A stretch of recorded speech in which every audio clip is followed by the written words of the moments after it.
You ever see Idiocracy? No, I'll have to check it out. What is it? It sounds like I like it. Idiocracy is a comedy that was written by Mike Judge, the guy who created Beavis and Butthead and King of the Hill. I want to say it came out like in 2001 or like the early 2000s. I'm not sure of the year, but like everyone watches that movie and they're like, man, it's funny, but it's almost like becoming like a documentary, not a movie. And it's all about like, so Idiocracy is a movie about where it starts out in like that year, and they're showing you where the college educated like couple keep putting off having a baby because they're waiting for the right time where they got enough money where they can do this, they can do that. They're trying to get some vacationing out of life before they settle down. They're trying to make some good business opportunities before they settle down. And then it gets to the point where it's too late. They put it off for too long. Now they can't. Meanwhile, all the people who don't give a fuck are just steady having babies. So you got like that number's doing this. Yeah. And this number's doing this. So you fast forward like 40 years, everyone's just like really fucking dumb and stupid. But at the time, this guy from like 2000 and this woman from 2000, I think it's Luke Wilson and Maya Rudolph. They did this experiment for the army where they were going to like cryogenically freeze themselves. So they go into like a time capsule and they come out. Well, they're like the smartest people in the world now. Yeah, because everybody's fucking dumb. Because everyone's fucking dumb. And they have to like try and save the world because like everyone's like, you're the smartest people on the fucking planet. What do we do? Because they're starving. There's no food because they've like made such trash out of the planet. They can't grow their own food. There's nothing to eat. You got to see it, man. Yeah, I'll have to check it out. It sounds interesting. Idiocracy. Okay. They hire like the guy Terry Crews plays like the president, and his name's like President Hector Camacho or something. He's like a former like WWE wrestler, became like a president. I'm telling you, gotta watch it. You can like this is hilarious, but it sounds wild. It's really fucking scary. Oh really? Yeah, because you're kind of like, oh my god, I can see where. Like realism scary. Yeah, like you're realism. Yeah, everybody's got a barcode, so you just like got to like everyone gets like a barcode tattooed, so it's easier to pay for your shit. Just no credit card. Because there's no money. Wow. Yeah. Yeah, that's what it's literally headed to. Holy shit! Yeah, I'm gonna check that out. Idiocracy. I love that you have this here too. Yeah, I know. I didn't have any kind of like Sinister swag except for the movie. No, that's perfect. I think it's a good look. You were the fucking man. I got you, bro. No worries. The show didn't even start, and I love having you on here. There you go, my guy. My guy. It's gonna be fun. I'm excited. Welcome, my friends, to another exciting edition of the Marvel of Horror, where we discuss all things past, present, future as they pertain to the horror genre. I'm your host, your friend, your fellow horror enthusiast, Bruce Marvel, and today our guest is none other than the founder and CEO and co-host of 302 Birds, a Philadelphia Eagles podcast, and I think they kind of go into other Philadelphia sports as well. We'll get into that. You can catch them on Spotify, and their presence is very well felt on other media platforms like YouTube clips and TikTok. Hey. Dalton Holland, hello. Thank you, my man, for joining us today. Thanks for having me, man. I'm excited to be here. When you guys reached out and you guys were like, do you want to be on a horror podcast? I was like, yes. I mean, Halloween is my favorite time of the year. I love my horror movies. And, when you guys asked, hey, what do you want to talk about? Of course, the topic. I couldn't resist. I love Sinister. It's a fucking awesome movie. Yeah. So I'm like, I can't wait to get into it. But first off, real quick before I ask my initial question, and I'm an older guy. Do you get people like all the time like making references to Roadhouse? Oh my God, I'm so glad you brought that up, dude. I was like, man, as soon as I'm like, I'm like, okay, yeah, because Eddie came to me. Eddie, our producer, love you, buddy, my brother-in-law. Shout out to Eddie. Reached out and was like, yeah, 302 podcast. They got a really cool following. It'd be a nice, like, their sports, your horror. It'd be probably an interesting kind of topic because you're not a sports guy. I mean, I kind of am, but not on that level. But I was like, yeah, sure, man. Who? Yeah, Dalton's his name, and I'm like, my immediate was like, when I answer the door, I'd be like, Dalton, thought you'd be bigger. Like, I'm glad you brought that up. Would he get it? No, I would have gotten it because it's funny. My family, I grew up, I told you earlier, like trash business, that's what I did. So I made trash look sexy for the longest time. And if you can make trash look sexy, I met Steve's the other day, like, you're really good at selling this cheesesteak. I'm like, yeah, no shit, Sherlock. I used to sell trash. This is easy. But all the time, and I think I was like 16. I hadn't seen Roadhouse at that point. And this guy was like, I was like, yeah, I'm like Dalton Holland like the country. He's like, no, Dalton like Roadhouse. He's like, you start saying that. He's like, you'll get more sales. I'm like, really? So I started fucking saying it. I'd never seen Roadhouse until probably like, I think it was like my sophomore year of college.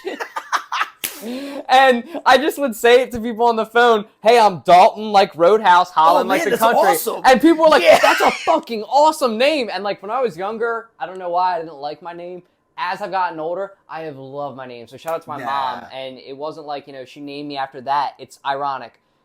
My mom was a third grade teacher growing up before my family had our business.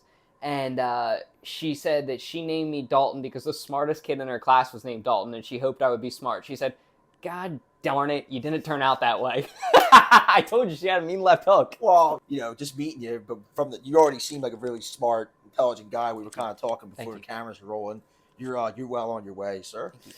And Dalton is a badass name, whether it's Roadhouse or not. Dalton, you don't meet a lot of Daltons, so it's cool. You know what I mean? Just yeah. So horror. What was like your first real experience with the horror genre? Was it a film? Was it a book? Something that happened? Yeah. So it's kind of like funny, man. When I told you I originally lived in New Jersey and I moved to Delaware. I met my best friend group when I moved to Delaware. Like my ride or dies will be my wedding.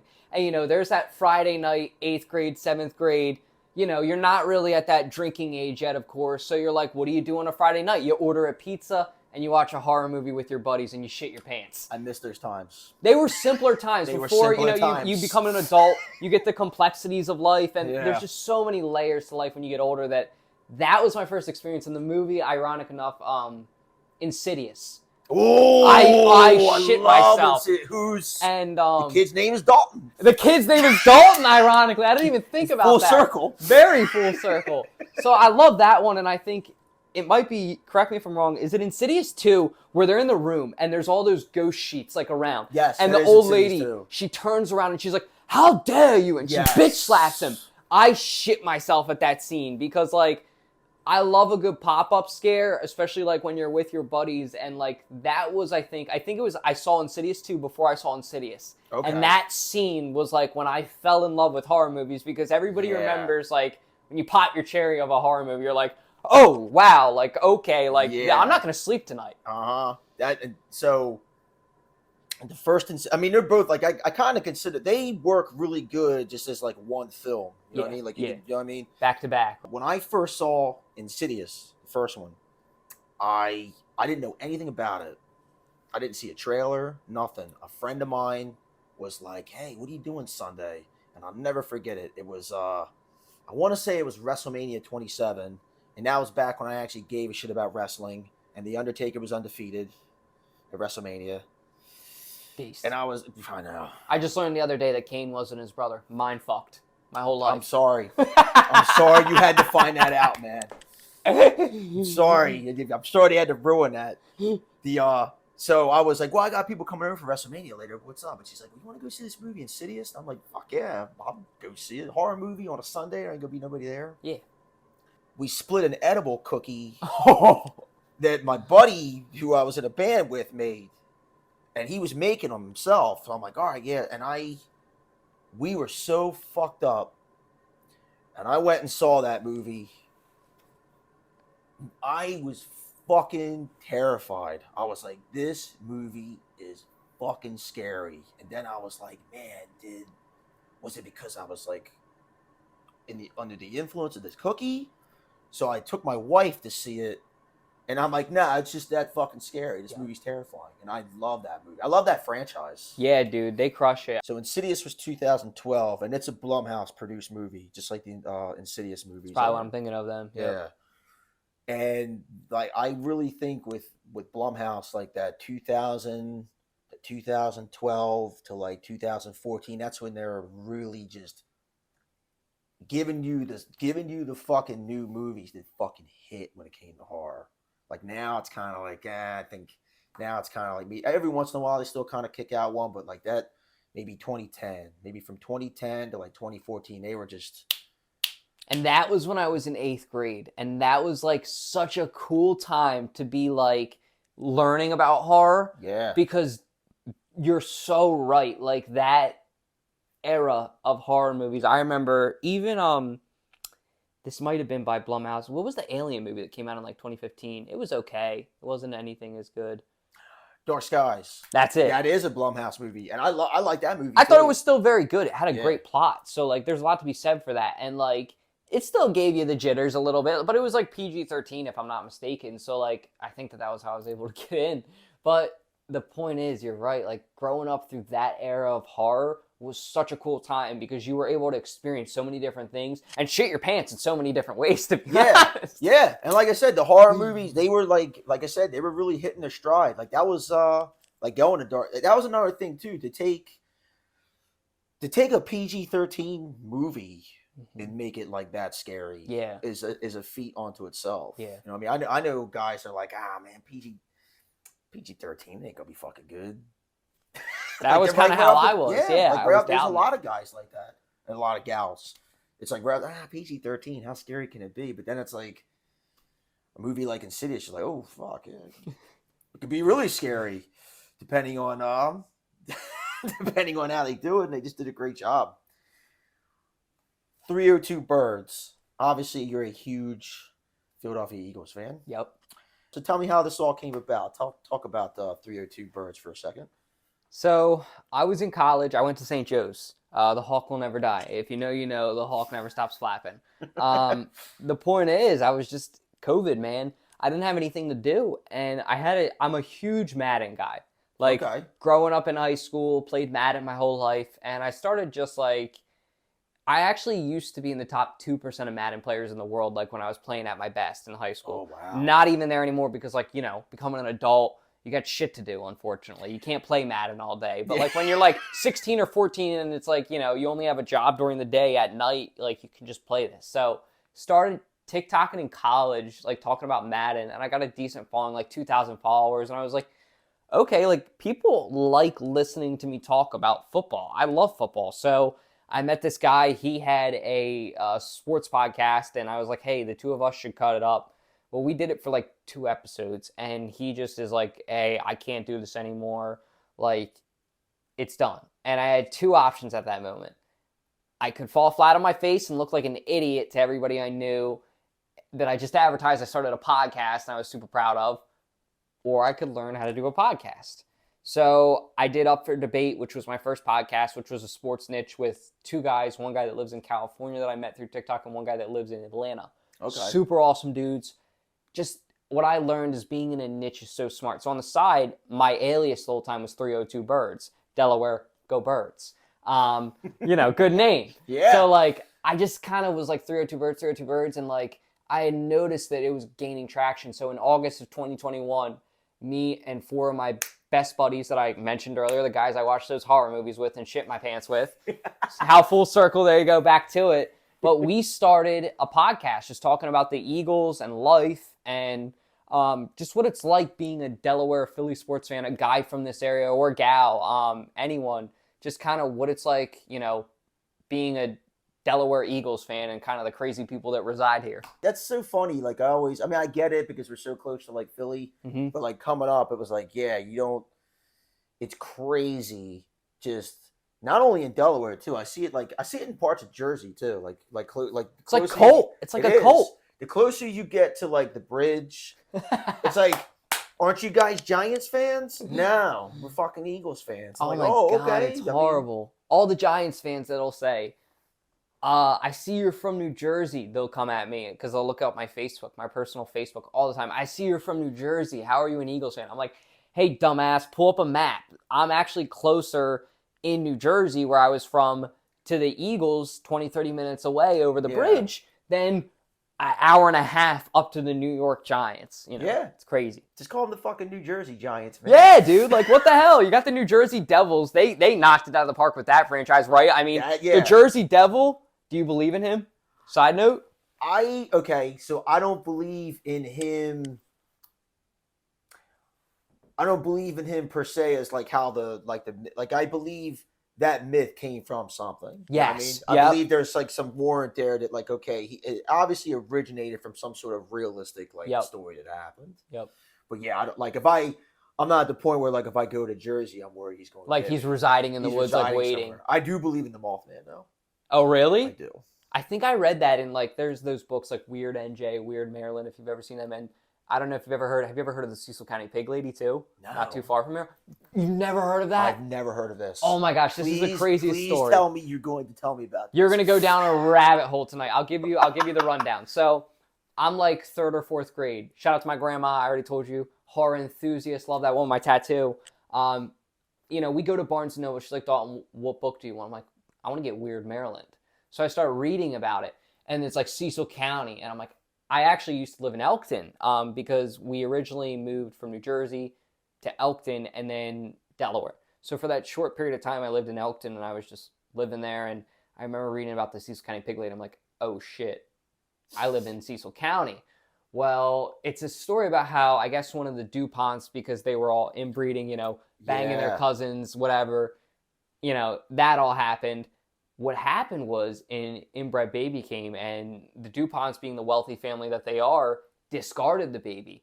Well, the baby grew up and I guess was raised around pigs, is the urban legend and the myth, in Cecil County. Wow. Well, you know that bridge, I'm trying to think about where it's at. I know it's definitely in Cecil County, but it's kind of like near Northeast. It's like a red bridge. It's off to the side, like, I'll have to figure out the name of it. I feel like I've seen it before. You've definitely seen it. I'll figure it out. And if you look up the Cecil County Bridge, like Pig Lady Bridge, this urban legend is, and the bridge used to be open. It's not open anymore. But if you go on the bridge and honk your horn 3 times, she's an axe murderer. She'll come up from under the bridge and whack your car and kill you.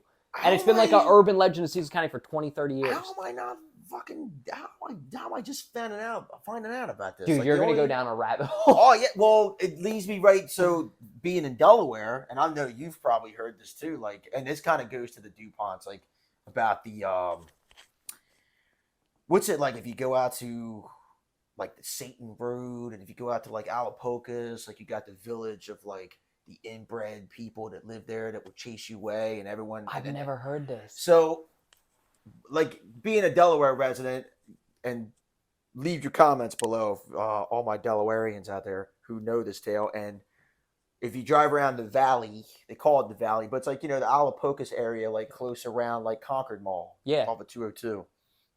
There was a road.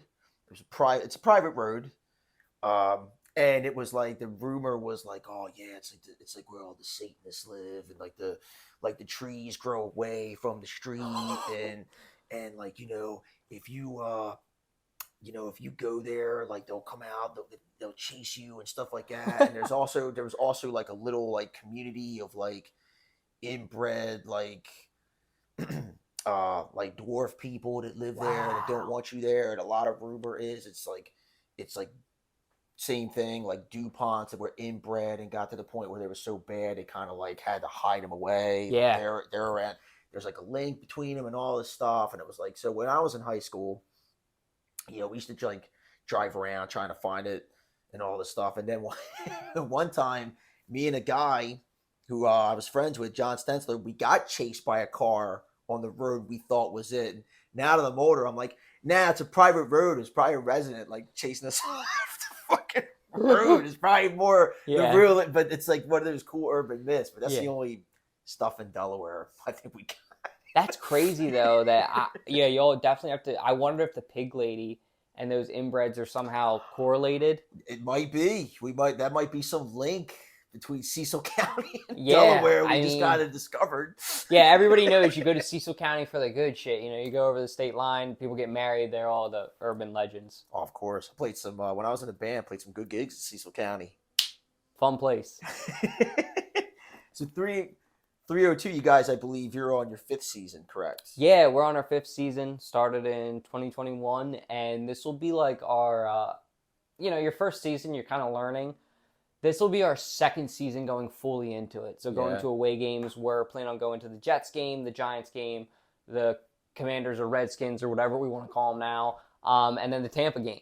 So all those away games, and then every home game. If you guys or yourself are ever at a tailgate, Section G2, come find us. Look for the 302 Birds flag. I might have to. Like I said, I'm not a big football guy anymore because my team sucks. Like I kind of lost my faith. Who's your team? Well, it is a horror show, so let's be horrific and be scary and tell you about. So I'm a Minnesota Vikings guy, dude. Oh my God, the Minnesota Vikings are my 3rd favorite football. My dad's dad was a Minnesota Vikings fan. So for me, it goes Eagles, Ravens, because I'm from around here, and then the Vikings. Sense. So it's funny. So I have 2 older brothers. My dad was a Vikings fan because he growing up, he loved the Vikings, learning about the Vikings. So it only made sense. And that was in the time of the Purple People Eaters and Fran Target. Great era. You know what I mean? Yeah. So he was dead on Vikings fan. Me and my older brother Jay were Vikings fans. My oldest brother Eric is a Broncos fan. We don't know, so Elway. Oh yeah, big time Elway. You know what I mean, and I'm talking. He was a Broncos fan for as long as I can remember. I remember being a kid and watching that Super Bowl. I want to say it was 85 where they got decimated by the then Redskins. Yeah. I remember being a kid and just being I don't understand why he's so mad. Because he was just pissed. Oh man, he was just he's the, not anymore, but he's the pick the shit up, busted fan when their team loses, or at least he was. He should have been a Philly fan, man. He would have fit right in with that's us. What I mean. I think he got all the the stereotypical negativity of a Phillies fan, but he just became a Broncos fan for some reason. I don't know how it happened, and maybe it's got something to do with John Elway, but so he's a big time Broncos fan, and we were all Vikings fans in a state pretty much that identifies as Philadelphia fans. Yeah. So I don't know how. I mean, I don't have any beef with the Vikings either. I mean, all Vikings fans, really good people, really respectable. I love Kirk Cousins. I mean, he's a good guy. I get the inconsistency thing, but as a person, I love him. As a person and interviews I see him, he seems like a cool guy. Me being a kind of, I want to say a casual fan. You know what I mean? Being a casual Vikings fan nowadays, I used to be a real big Vikings fan. I got my Jared Allen jersey, and I had my fucking Carter jersey and stuff. He's just, if you got him on fantasy football, he's awesome. Yep. If you want him to win a playoff game, you hit the nail on the head, man. You hit the nail on the head. We are screwed, and that's another thing too. I used to I don't hate the Philadelphia Eagles as much as I used to. I used to fucking hate them only because we're Vikings, man. Every time we got to play you guys in the playoffs, we know we're going home.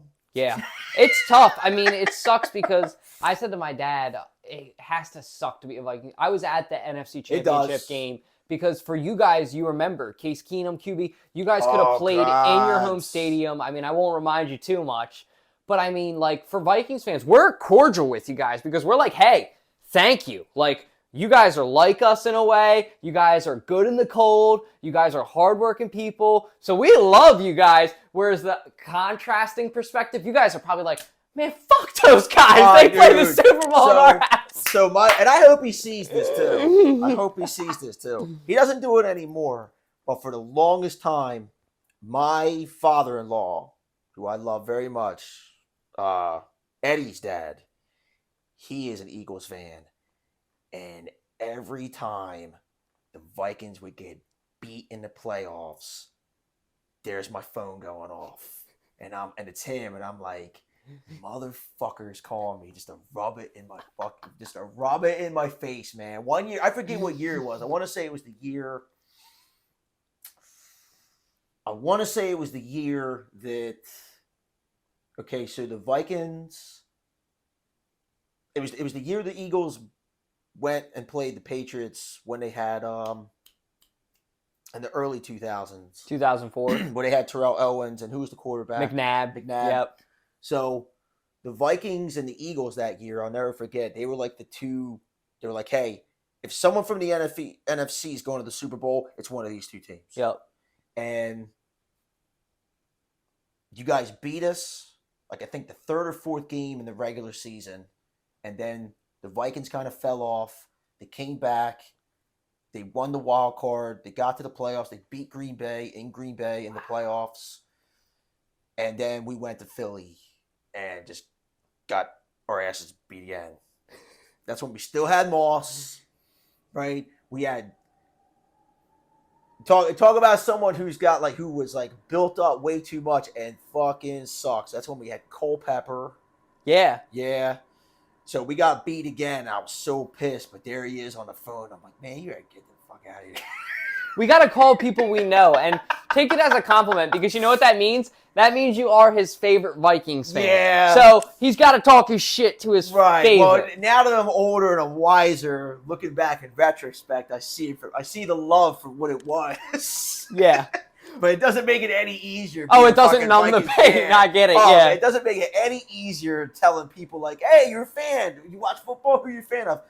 I'm a Vikings fan. Well, I'll tell you what.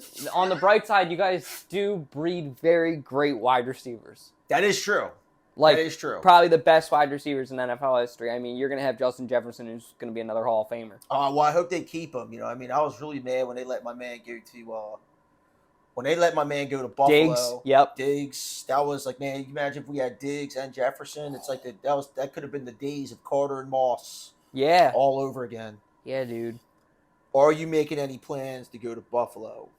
Because I hear Buffalo got the we're gonna jump through burning tables and shit fans. So they come here, believe it or not. I do believe this year. Philly's crazy. They're coming into Philly, and at first I wanted the game to be up in Buffalo because one of our podcast hosts on our show, he's from Delaware, but he's in grad school right now in Buffalo. Okay. So we would have gotten to go see him, and I think there's something to be said for a home Buffalo game.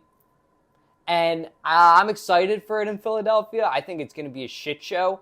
But, Buffalo's the fucking Wild West out there. It's upstate New York. So, anything kind of goes out there. I mean, I'm excited to play Buffalo. I think it's going to be a shit show. But I am right there with you. I'm more looking forward to a couple years from now when we go there. And hopefully the plans are that if we're big enough by then, we go up there. Because, I mean, the people of Buffalo are awesome fans too. I mean, I don't think that Philly fans and Buffalo fans would have any beef either, because it's almost like a mutual respect. Yo, we can drink together. Yeah, and like I said, that's not I feel like games between teams that aren't in conference, let alone AFC and NFC. It's almost like, okay, it is what it is. The best team won today. Yep. And it's just, now we're going to go play the teams that matter to win for the playoffs and stuff. So you can kind of watch that as objectively more. Yeah. So, and I you know what? And I got a really good, like I said, I'm not an Eagles fan, but I don't hate them like I used to. I love how you put it. But even it tells me you're a passionate fan, which I respect. I was at one time. Sounds like after Diggs, you were out. You know what? I think what really did it was, I don't know. I think this season might have been the nail in the head. Losing to the Giants. Losing to the Giants, and losing to the Giants. No, it was the Cowboys, right? We got our asses handed to us by the Cowboys. It was either the Cowboys or the Giants. It was some team. I think you guys lost to the Giants, I think, in the playoffs at home, right? Because was it at home? And it was the tough part. And it was some team that, on paper, we should have beat. Oh, my God, yeah. No problem. And at all those comeback, they had the two biggest, most watched, comeback games of the season that year, out of like almost the history of the NFL. Like people were talking like the Buffalo Minnesota game was like the best game in the last game. like 3 years. Just to come and lose to some fucking schmo Bozos. Exactly, just some fucking bozo team who were lucky to even be there in the first place. You're not wrong. But I feel your pain. Yeah, but I like going back to Philly. I really think Philly's got it this year, and they should have fucking won that game last year. They got robbed of that game. Shit happens, can't, you know what I mean? But I like in retrospect, I remember watching that. I'm like, that's bullshit, man. They should have fucking won that. Let them play. I mean, and there's a lot of softness that's kind of happening in the NFL. You can't really control it. I just think, I mean, you can't really harp too much on the past. You know that. That's life. So I think the nice thing is I'm not there playing under center. My buddies aren't there playing under center. I wouldn't trust myself under center. I wouldn't trust any of my buddies under center. Jalen Hurts, though, I mean, when you see that guy, that kid really, I mean, he's my age. He's a kid. He's got the right mentality. I mean, he's just with it. Like, he's so laser focused on that Super Bowl that I really hope and pray, knock on wood, that as a Philly fan, I mean, you're right. I don't even want to be suspicious because, as a Philly fan, I'm super suspicious. So I don't want to say it until then, Any more in the NFL, I think you really got to be. Like, you know what I mean? There's some things lately I see in the NFL. We already kind of bonded over our mutual fact that we are conspiracy theorists. Yep. Hey, salute. To an extent.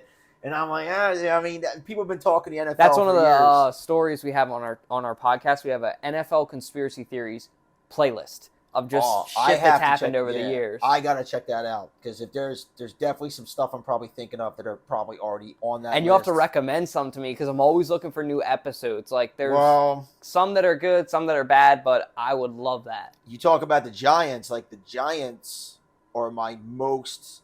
If I hate anyone. If I hate any team in the NFL, it's the Giants. By far, by none. And a lot of that goes back to, if you don't have this episode, research this one. It all goes back to the year, I believe, 2000. Vikings, one of the, at the time, like the highest scoring offense on average per game.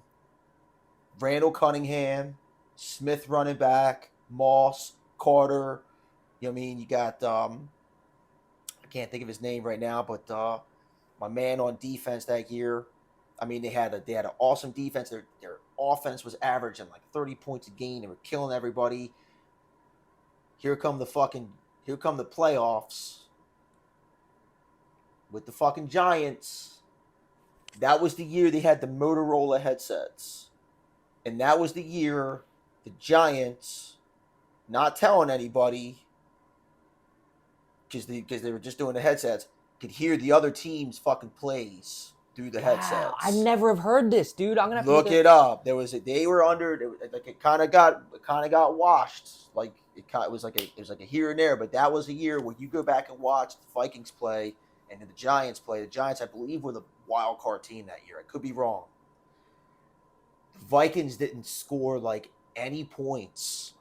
They didn't come close, and it was like, oh man, the Giants defense is having, and it's like, nah, because they're fucking listening to the fucking plays. And that was the year they went and got fucking crushed by the Ravens. So, wow, I'd never New Jersey heard that. Giants. Yeah, go look it up. Look it up, man. But so topic of today, and this is a great. I'm so happy that this movie's been mentioned on previous episodes before, but I've never really went to like in depth with this movie. Sinister, 2012, directed by Scott Derrickson. Blumhouse produced, starring Ethan Hawke. A little bit of a synopsis for the movie in case no one's ever seen it. If you're a horror fan, you totally should. Ethan Hawke's character is kind of like a failed, kind of like a fallen from grace, failed like true crime writer. He had success in his early writings, kind of fell through with a couple of books, and now he's got one case he thinks is going to kind of give him that 15 minutes back of fame. Moves into a house where some grisly murders happened, and just continues to get way in over his head with a certain demon called the Ghoul. when I first saw this movie, it's a fucking dark movie. Yeah, dude. It's very dark. It's a fucking really dark movie. I think the music, I believe, of Christopher Young really, like the music Sets of this movie really sets the tone. I remember being a lot of buzz when this movie came out, seeing it and not being disappointed. My wife, for the longest time, refused to watch this movie. Because she could probably never look at a picture the same way. Yeah. I get it. Or a lawnmower. Oh, I don't think I'll be able to look at a lawnmower. Or a fucking lawnmower. If you don't know what I'm talking about, you know what I'm talking about. Yeah. Give me the details of the story you kind of have, but dig into the story. Tell me what made you want to watch Sinister, the vibe. Tell me everything. So, as you know, now I'm not good with directors' names, but I believe, the writer, C. Robert something, I forget. I never knew this, but actually watched The Ring before and then had a bad dream, I guess, which inspired the whole story of Sinister. I never knew that until today. I never knew that either. I looked it up today, but it's funny and ironic enough because all my buddies said, I remember going to see the movie, they were like, it's a lot like The Ring. It's a lot like The Ring. Like, you're not going to be able to, like, look at a TV. You know what I mean? And I'm like, what do you mean by that? Because I'd never seen The Ring. Well, I'd seen Sinister first. And I think the whole objective behind it really scared me. But I think what really sold it for me, number one, the pop-up scares, but also just, like, the story behind it. There's those snuff films that they talk about in it, and they are dark. Yeah. Oh, yeah. That's another thing about this movie. Like, the, the images of when he starts really getting into the films. I mean, right off the get-go, the hanging image. Oh my God. That's it's done very realistically, and it looks very. I mean, it is very gruesome, and it's like you kind of. I don't know. Sinister kind of came at a time where like you had a lot of supernatural horror, but then here comes a supernatural horror movie, but like depicting a very honest sense of like reality as far as like murder and go, and very sadistic fucking kills in this movie. And the acting, like Ethan Hawke does a fantastic job in this movie. Like I really see, like, because I watched it, like I've seen it a bunch of times, but I actually sat back and watched it to like really get prepared for this episode. And going back and watching it, you can, the minute he watches that first reel with the hanging, you already get the sense that he's like he's watching a snuff film. Like I'm watching something I cannot go back from. Like I think there's even a scene where he first turns it on. He kind of goes like this, and you don't know if he's like looking behind him. Yeah, like he's already getting. There's already this sense of like you opened a box you shouldn't have opened. Yeah, and it's fucking very cool. It's very fucking cool. I like the whole way the movie's done. But where would you rank? So where would you rank Sinister as like? Dude, it's my number one, no doubt. Yeah. That was why I recommend. So when Eddie reached out, Eddie was like, "Hey, is there a horror movie you would like to talk about, or anything that you like?" And I was like, "Dude, Sinister is like my favorite horror movie because it was like the first horror movie I ever saw. We talked about it a little bit. Was Insidious, but I mean, this one was the first. I mean, I'm so glad you hit the nail on the head about that element of realism. Because, like, there's, like, that suburban America aspect to it, too, that, like, it's relatable. Like, it's in your neighborhood. Like, it's, like, someone you might know. And, like, also, like, everybody has pictures everywhere in their house. I know that. So, like, I really, like, in 8th grade, like, the biggest thing that scared me as a kid was Bloody Mary. Because, like, a mirror freaks me out so much, man, right? Like, that whole aspect of, like, seeing yourself in a way, I think is sometimes even scarier than seeing like a demon or something. So Sinister killed two birds with one stone because they had like the aspect of where it's like relatable and it's scary like that, but also you have Bagul, I believe like the Babylonian god or whatever, and he's like this whole other character in himself who's like corrupting the kids, and it's so well done, but it's no doubt my favorite horror movie I've ever seen, and every time I see it, I mean, the hairs on my back still stand up because it's that well made. It is, like I said, I was watching it the other night, and I'm like, man, and it was, you know, like I've seen it a couple times, but it was like, all right, man, I hadn't seen it in like a couple of years, and I was like, yeah, this movie still fucking scary as fuck, man. Like, and just like all the other side stuff going on, like a lot of the, like my man having the night terrors. Yeah, that's a very scary element of this movie that kind of goes under the radar because so much else is happening with like the tapes and like the visuals and stuff. But yeah, like that scene where his son comes out of that box is still very haunting to see in my mind. And that's so crazy you bring up the mirrors. When I was younger and I read like when I was younger and I used to read like, you know, Goosebumps and stuff like that. A buddy of mine like was messing around with that Bloody Mary stuff and it fucking terrified me. I fucking hate mirrors to this day. Yeah, dude, I can't go to the bathroom in the dark because it scares Neither can me. I. Like, I don't fuck with that shit, and anybody that does, like, I truly believe, like, I don't know, look, we're all here, I don't know how we got here, I don't know what we're doing here, and nobody knows what we're doing here, what we got here, and if they say that they do, they're lying to you because, like, we can only go so many generations back.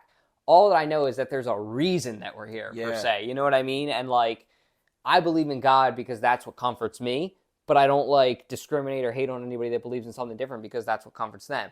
But the one thing I think we all have in common is like, all right, we're here for kind of like a reason. So like, you just got to figure that out. What's the old saying? I love to cling to the supernatural. It's just things science can't fully explain yet. That's all. That's what the supernatural is. And another thing too about Sinister, kind of dabbles in that scare me the most out of anything. Cults are fucking scary. And you get I like how they kind of touch on that cult element, you know what I mean? Take more, you know, obviously more of like a supernatural spin on it, but like there's probably real people doing some fucking weird shit and because they think fucking demons are fucking real and like that, you know, the whole Mark of Bagul, that's how he talks to my man Vincent D'Onofrio in the film. It's like, yeah, I don't know what I would do if I went somewhere and just saw a mark like that on the wall. I gotta get the fuck out of here. It's scary when you see stuff that's not like out in the future. Like some of these stories, I forget the one I saw. It was like at like a high level club. And somebody got in for a meeting. The next time I see it, I'll send it your way. Okay. I forget what it was, but it was like a conspiracy theory. It was like, it would have been like a Masonic lodge, like locally, but not that. It was like even higher level. Like this was like the prestige of the prestige. And I forget what it was, but they said that it might have even been the White House or something like that. Okay. But like, I forget what it was. Some prestigious group, somebody walked in on a meeting, they got in. I don't know how they got in. But they walked in on like this like burning of a cross. I don't know anything about burning of crosses. I just know if I'm seeing a cross burning, I'm running. Yeah. You know what I mean? This is not my crew. Yeah. Like I would imagine that, you know, they're not having hors d'oeuvres and like wine and chilling. I'm pretty sure you're right. Some kind of satanic fucking ritual. Yeah, they're into some weird shit, and I'm like, okay, this is not what I'm into. Like, I love heavy metal music, but yeah. Yeah, exactly. Out of here. Yep. I think if I saw any kind of weird shit like that, I'd be like, I don't know, man. It's all power trips, too, is the weirdest thing. It's a lot of, like you hear, like, Epstein Island comes out, like, a couple years back, and, like, that went on for so long, and it's, like, just these power trips of rich people getting away with things, like... Yeah, like why I said it one time on the show, and I'll say it again, like we were talking about, like not to get like real into politics and stuff, but I said it, and I still find it true to this day. I think you have to be kind of crazy to want to be a politician. Oh my God, yeah. Because who would want all that power? Who'd want to put up with all of that just to have that power? It's a thankless job. Yes. So who would want it? Yeah. Because no matter what you do, you're going to get hated. It's got to be somebody that likes arguing. Yeah. Like when I was younger, I was always like, I'd run for president one day. I want to make a change. And then as I got older, you get that jaded opinion and you see like, no matter what I do, no matter what I say, 50% of the people, and it's getting worse and worse and worse every generation. Yeah. It used to be just hate me. Then it was like, would punch me in the face. Now it's like, they would physically kill me if they were in front of me just because of the position of ranking I'm in. And if I said something I don't agree with them. Like I said, it's both sides, and it's just... Yeah, it's not good. We're not moving towards a good... It's, you know what? And it's, if I want to get a sense of the glass half full out of this, like I said, we talked about, like, you're 24, I'm 42. There's clearly an age gap, but you know what I mean? That doesn't mean anything. When I hear someone who's 24 kind of saying that, it kind of gives me hope. It really does, because here's someone who, hey, they see it. They're young enough to see it and recognize it. That means, hey, that kind of, it's like, okay, so we're not all crazy, because here's someone who's 20 years younger but sees the same things I'm seeing. That's kind of like that's a good place to be in a culture and society that's always talking about the generation gap. You know what I mean? What was like the whole thing a couple of years ago? Like, okay, boomer. Okay, yeah, boomer. okay, boomer. It's like, nah, here's two guys like almost 20 years apart. It's like agreeing about like what we see. It's real. Now, I have a question. You brought up something that intrigued my interest. Right now, aliens, super hot topic. Did you see any of that? Are you an aliens guy? What's your opinion on all that? So here's my thing with aliens. I don't know about like dark skies, gray men. I don't know if it's that, but I've always believed in aliens, and I'll tell you why. Eat your heart out, Neil deGrasse Tyson. Think of the Earth as the Powerball, right? Those are the odds. Those are the odds that this planet was made up of these gases, happened to be in the range of this sun to provide just enough heat and just enough gravitational pull so everything aligned, right? That's why life started on the planet, can sustain on the planet, right? Okay, so it's a 1 in a zillion chance. That's like the Powerball hitting, right? Okay. Space it's infinite, right? Yeah. It has no end, at least that we can see. Yep. So, if you played the Powerball with the same number for infinity, wouldn't that number hit more than once? Yeah. It would. Yeah. It's mathematically impossible that it wouldn't, because you have an infinite. It may take forever, but that number is going to hit more than once if you played for that long. There you go. That's life. If space is infinite and that's the Powerball number, it's always playing the Powerball. So that number is bound to hit again.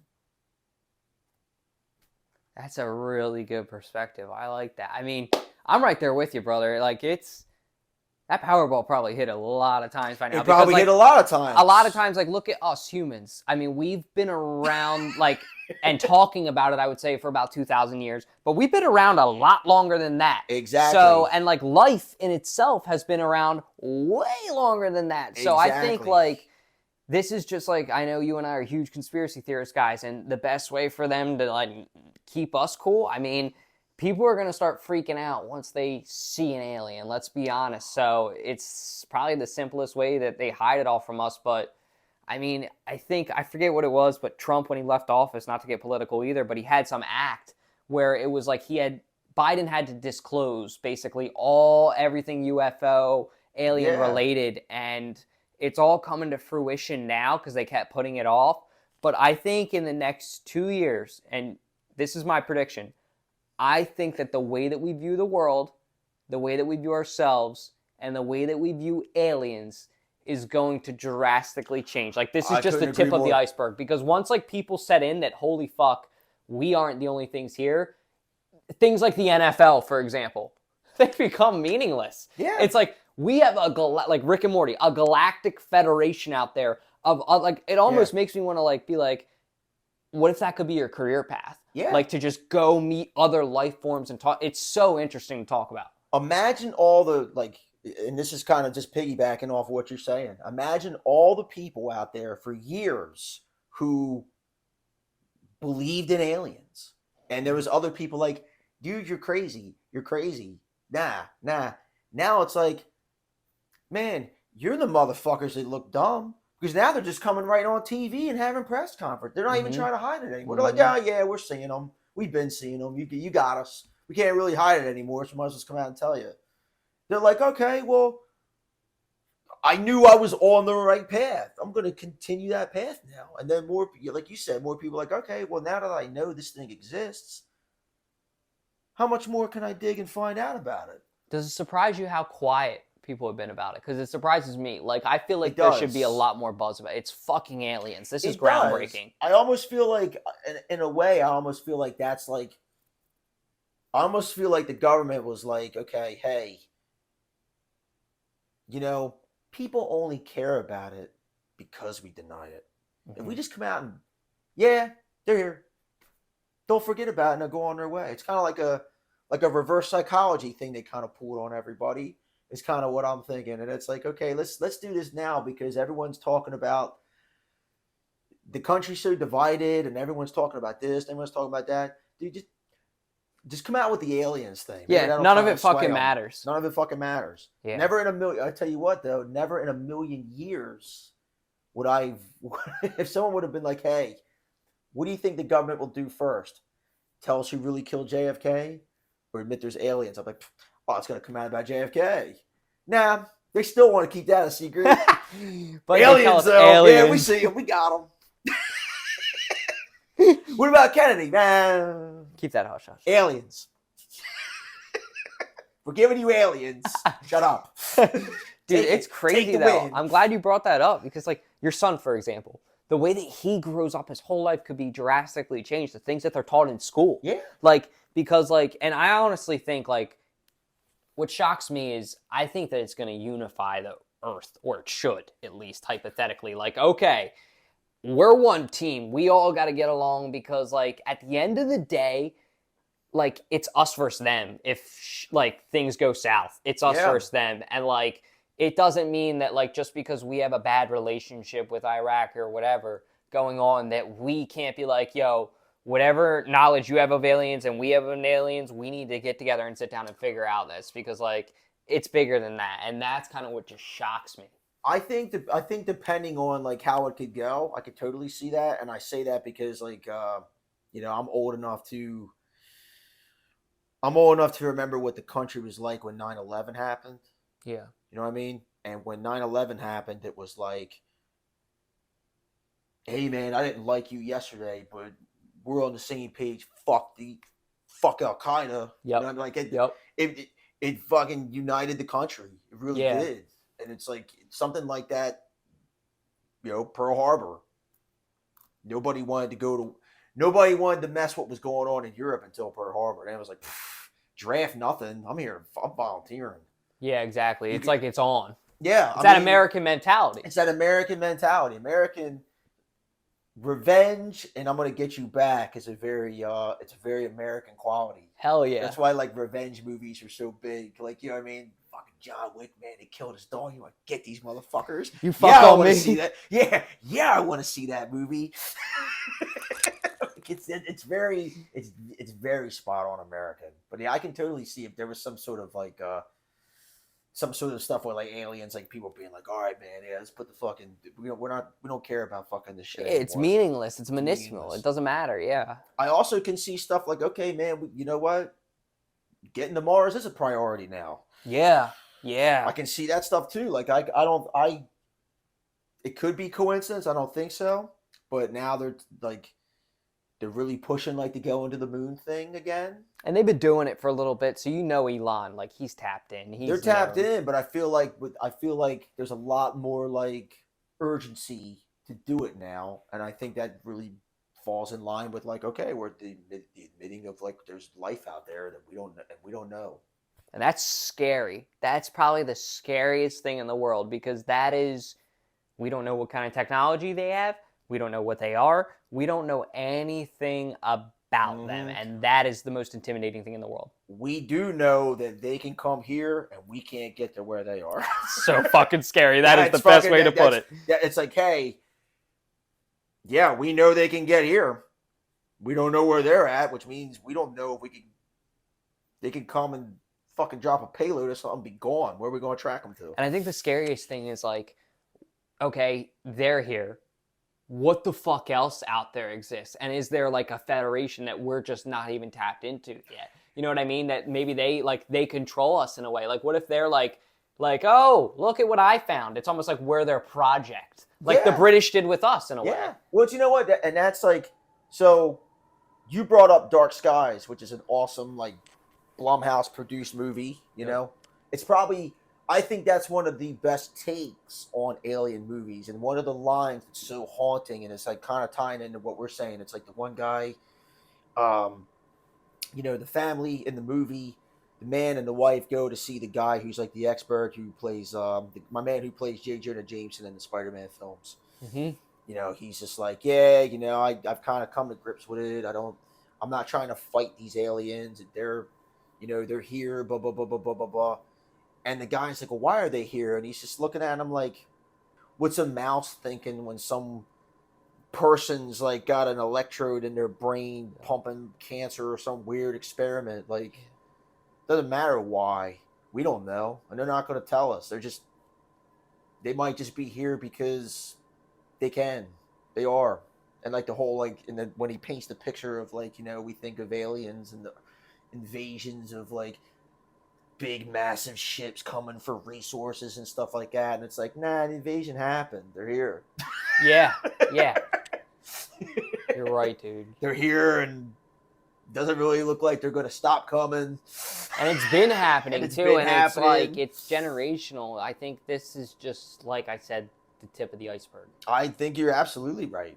I think you're, you know what, but I'm also kind of like, I mean, obviously it's like, it's really scary when you stop to think about it, but it's also kind of like, it is kind of like interesting too. It's also like gratifying, like for people like us, like you've believed your whole life.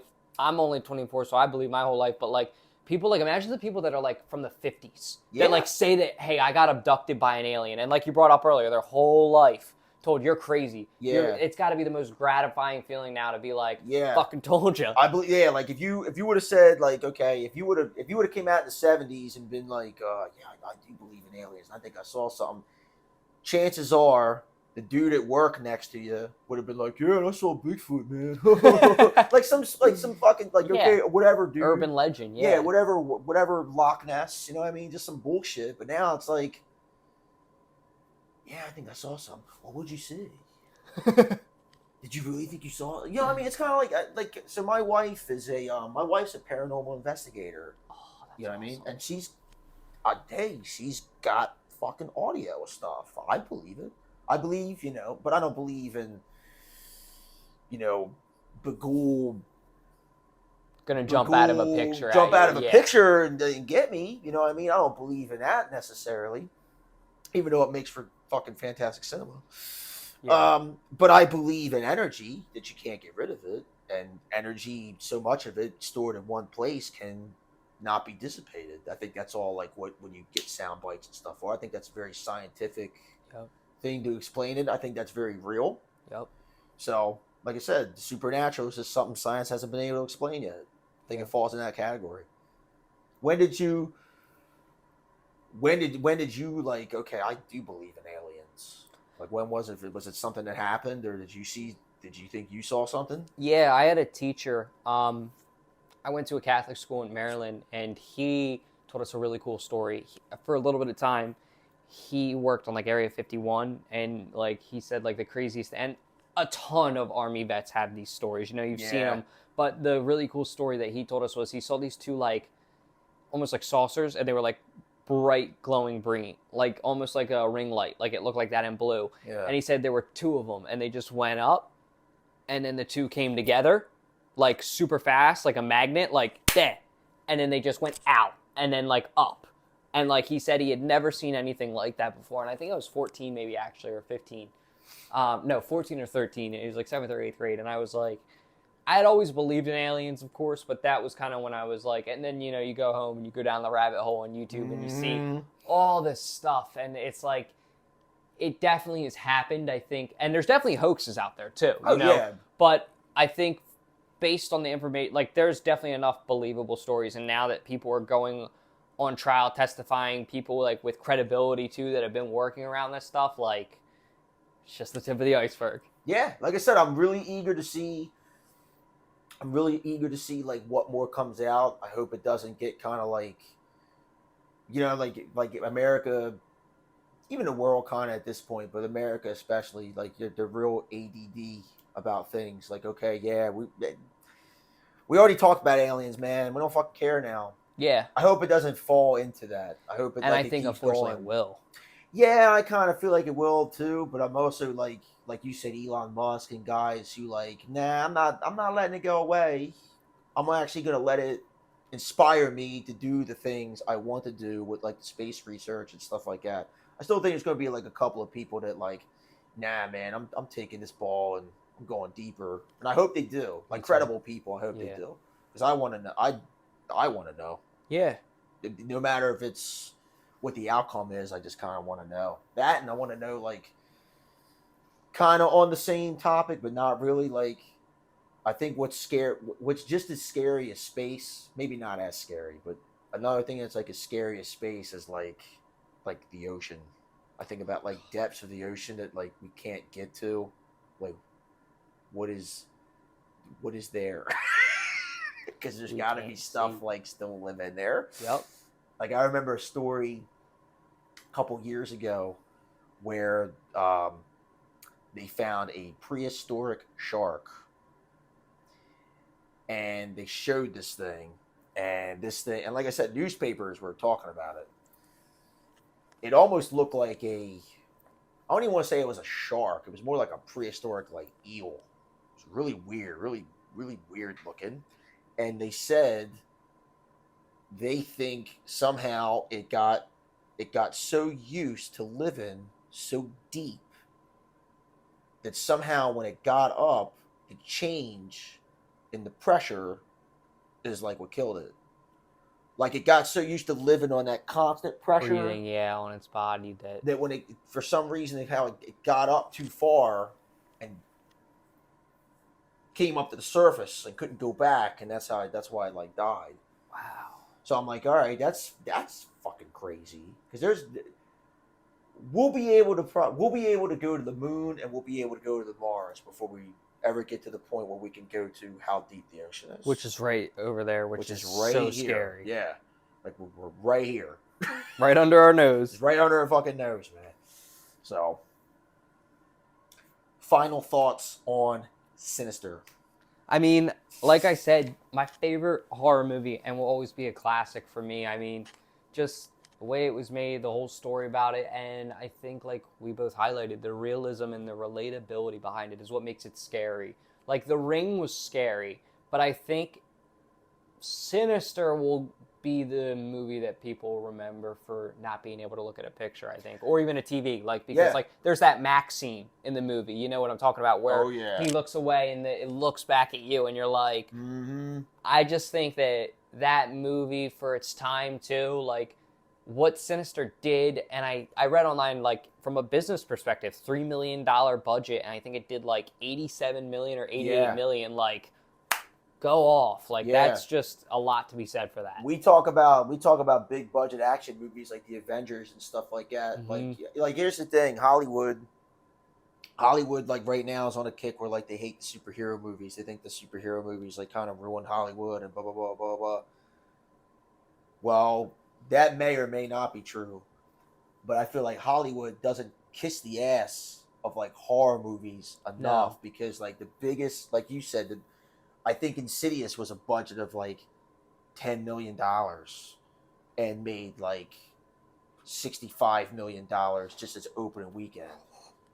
Like, horror movies are what are cheap to make, biggest bang for your buck. And like you said, Sinister, I remember it had like a Marvel movie level of like money being made. And I think probably the biggest thing in the budget was Ethan Hawke's fucking salary.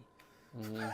Yeah, it was probably maybe like 1.5 million out of 3 or something, because he was the big name, and that's usually how it goes. I mean, one thing I read that I thought was really, really cool too that they did with Sinister was they actually got the original camera, I guess, from like the 50s or whatever. Yeah. That old school video camera, and they actually filmed some of the scenes with that. So I mean, like, I don't know if maybe I was thinking about that today. I was like, I wonder if that would be cheap or if that would have been expensive. You know what I mean? Because it's a relic in a way too, but just beautifully done. Yeah, like I said, it gives that authenticity to those scenes. Yep. Like you can really see it.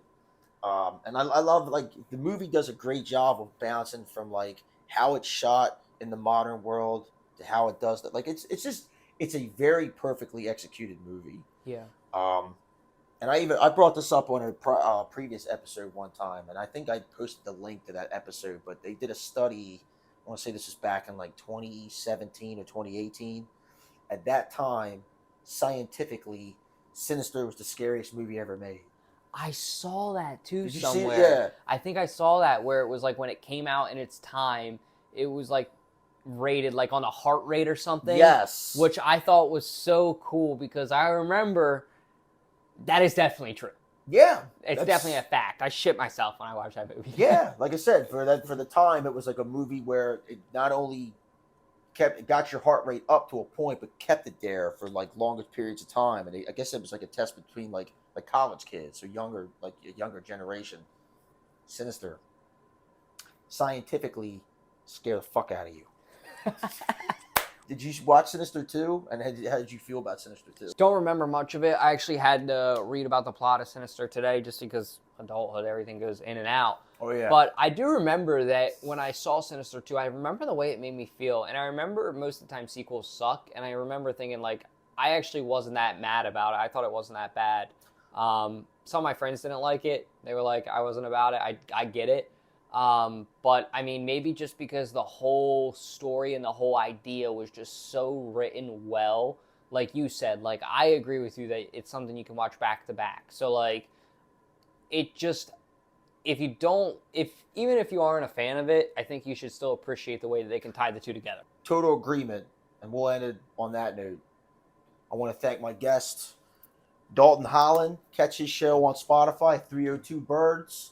What's your tagline for that show? It's very clever. As always, baby, God bless. Go Birds.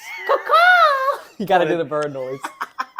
I just thought of Always Sunny in Philadelphia for a second. Oh, yeah. Remember the wrestling Birds? Awesome guest. I want to thank him for coming by. Like I said, check out his show on Spotify, 302 Birds. Thanks again. This is the Marvel of Horror. Catch us on Spotify and on YouTube at the Marvel of Horror Podcast. Leave your comments, leave your feedback. We want to hear from you. And if you ever want to be a guest on the show, if you're around Delaware, come on by. If not, we can work something out like Zoom or something. But thanks again for joining us, and we'll see you next time.